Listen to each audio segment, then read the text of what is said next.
So I've been building some of the parts for the drive system for the GrafittiBot.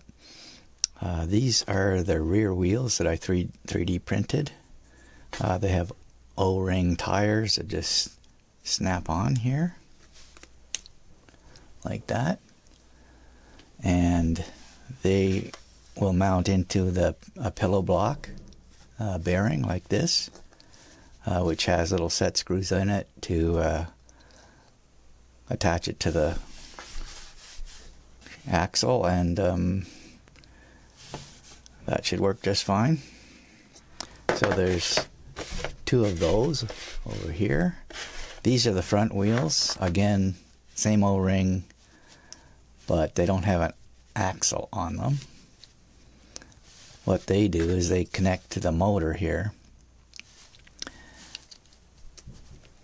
like this, and there's two of them.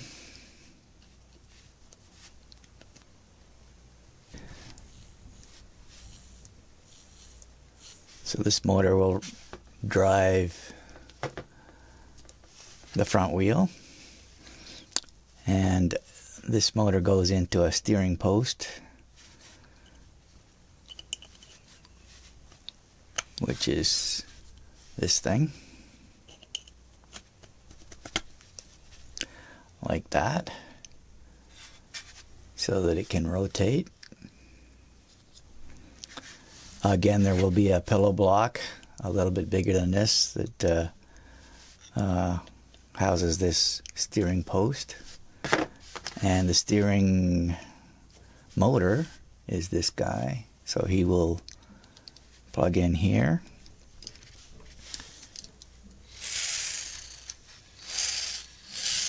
and allow the wheel to steer. So the motor on the bottom will drive it, and the motor at the top will steer it. And above this steering motor, we will have the magnetic angular sensor. So it can, this shaft here is the same angle as the wheels. So we'll see how that all works. And we have to make the chassis, of course, that holds all of this. But so there's two rear wheels on freewheeling axles, and the drive wheels are at the front, which can also steer. So it's a tricycle style robot.